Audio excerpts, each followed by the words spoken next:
Why you feel lonely even around people. You're in a room full of people. Maybe it's a party. Maybe it's just lunch with friends. Everyone's talking, laughing, and you're there too. But inside, you feel like you're watching through glass. Not just alone, lonely, even though you're not by yourself. Why does that happen? Most people think loneliness means being physically isolated. No one around. Empty room, silent phone. But that's not the loneliness that cuts the deepest. The worst kind is the one that happens when you're surrounded. You're nodding along, you're responding, but nothing feels real. It's like you're performing a version of yourself, and the person inside, the one with actual thoughts, fears, questions, is locked away somewhere no one can reach. Psychologists call this emotional loneliness. It's not about the number of people around you, it's about the quality of connection. And here's what makes it so confusing. You can have 100 friends and still feel unseen. You can be in a relationship and still feel unknown. Because loneliness isn't really about others, it's about disconnection from yourself. And that disconnection creates a gap between who you are and who you think you need to be to belong. So let's start here. You are not broken. You are not too sensitive. You are not bad at people. What you're experiencing is deeply wired into your brain. Humans are social creatures. We evolved in small tribes where belonging meant survival. Your nervous system is designed to constantly scan for connection, not just proximity, real connection. The brain has specific circuits, mirror neurons, the default mode network, and the insula that help you read emotions, predict social outcomes, and feel empathy. But here's the thing, those same circuits can also detect when connection is shallow, when it's performative, when it's not mutual. And when your brain senses that gap, it triggers the same neural alarm as physical pain. Literally, studies show that social rejection activates the same brain regions as a broken bone. So when you feel lonely in a crowd, your brain isn't overreacting. It's doing exactly what it was designed to do, telling you something is missing. Let's go deeper. Why does this happen even when people seem to like you? It comes down to something called self-concealment. Self-concealment is a psychological term for hiding parts of yourself that you fear will be rejected. Maybe it's your opinions, maybe it's your humor, maybe it's your struggles, your doubts, your weirdness. You don't share them because somewhere along the way you learned that being yourself wasn't safe. Maybe someone dismissed you, maybe you were misunderstood, maybe you just observed the world and thought, if I show too much, I won't be wanted. This often starts young.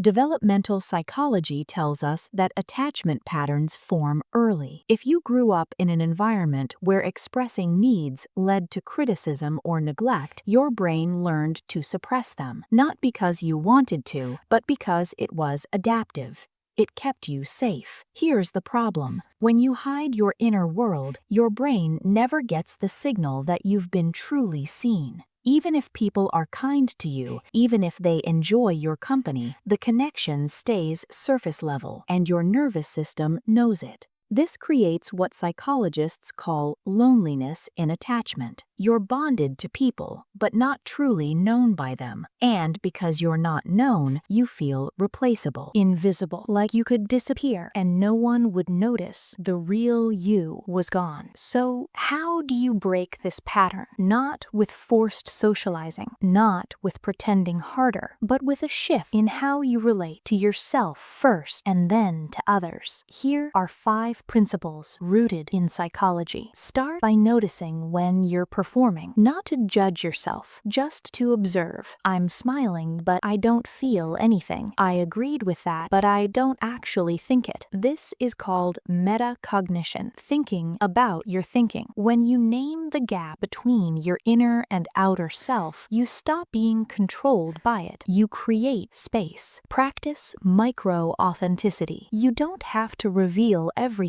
at once. That's overwhelming. Instead, practice tiny acts weeks of honesty. Share one real thought. Admit one small preference. Say, I didn't love that, instead of, yeah, it was fine. Authenticity is a skill, and like any skill, it starts small. Each time you share something real, you teach your nervous system, I can be seen and still be safe. Seek reciprocal vulnerability. Not everyone is capable of deep connection, and that's okay. But you want to find people who can meet you halfway. People who also share, who also admit uncertainty, who also let the mask slip. Psychologist Arthur Aaron found that mutual self-disclosure, even between strangers, can create profound closeness. It's not about time spent, it's about depth exchanged. Look for people who don't just talk at you, but who let you in. Reframe loneliness as information. Loneliness isn't a flaw, it's feedback. It's your brain saying, this connection isn't nourishing you. Instead of numbing it with distractions, ask, what kind of connection am I craving? Is it depth? Is it shared values? Is it permission to be quieter, slower, stranger? When you listen to loneliness, it becomes a compass, not a prison. Reconnect to yourself first. This is the most important one. You can't feel truly connected to others